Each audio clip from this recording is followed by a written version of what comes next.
பில்லாஹி மினஷ் ஷைத்தானிர் ரஜீம். பிஸ்மில்லாஹிர் ரஹ்மானிர் ரஹீம். கண்ணியமிக்க அல்லாஹ்வின் நல்லடியார்களே, 5 வேளை தொழுகையை ஜமாத்தோடு தான் தொழுக வேண்டும். இதில் மாற்று கருத்து இருக்குதா என்றால் நிச்சயமாக இல்லை. ஆனால் அப்படி ஜமாத்தோடு தான் தொழ வேண்டும் என்பதற்காக முடியாத தருணத்தில் கூட தொழுகையை விடுவது சிறப்பா, இருக்கும் இடத்தில் கடமை நிறைவேற்றுவது சிறப்பா என்பதை நாம் ஒவ்வொருவரும் சிந்திக்க கடமைப்பட்டுள்ளோம். கண்ணியமிக்க அல்லாஹ்வின் நல்லடியார்களே,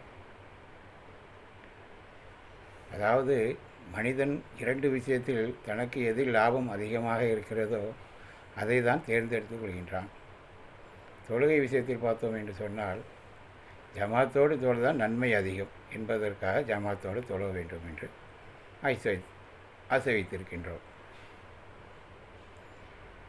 அதே போன்று வியாபாரத்தை பார்த்தீர்கள் என்று சொன்னால், ஹலால் ஹராமை நாம் பேணுகிறோமா என்று சொன்னால் அதில் பேணுவதில்லை. சம்பாத்தியம் எப்படி வேண்டாலும் சம்பாதித்து கொள்ளலாம் என்பது தான் நாம் இருக்கிறோம். இது காரணம் என்ன? அதிலும் தனக்கு லாபம் கிடைக்க வேண்டும், இதிலும் லாபம் கிடைக்க வேண்டும். ஆனால் தொழுகையில் கடமையை நிறைவேற்றுவது சரியா, தொழுகை விடுவது சரியா? அதே போன்று வியாபாரத்தில் ஹலாலை பேணி வியாபாரம் பண்ணுவது சரியா? வியாபாரத்தை உலக நோக்கத்திற்காக எப்படி வேண்டாலும் பொருளாதாரத்தை தேடிக்கொள்ளலாம் என்பது சரியா? முன்பெல்லாம் பார்த்தீங்கன்னு சொன்னால் அனைவரும் அறிந்திருப்போம், சிலர் அனுபவம் பெற்றிருப்போம். உதாரணம், பள்ளியை நோக்கி நாம் செல்வோம், ஒரு ஜமாத்து தொழுகை முடிந்து விட்டதுன்னு சொன்னால் தொழுகையை முடிந்து விட்டது போல் என்று திரும்பி வந்த காலமும் உண்டு. அப்படி இருக்கும் பட்சத்தில் அல்லாஹ் சொல்லுகின்றான், தொழுகை நேரம் குறிக்கப்பட்டது என்று. இது என்ன பொருள்? தொழுகை நேரம் ஒரு வகுத்திலிருந்து அடுத்த வகுத்து ஆரம்பம் ஆவதற்குள்ளதாக அந்த தொழுகையை நிறைவேற்றி கொள்ள வேண்டும், கடமையை நிறைவேற்ற வேண்டும். இதுதானே அல்லாஹ்வும் அல்லாஹ்வுடைய தூதரும் காட்டி தந்த வழிமுறை.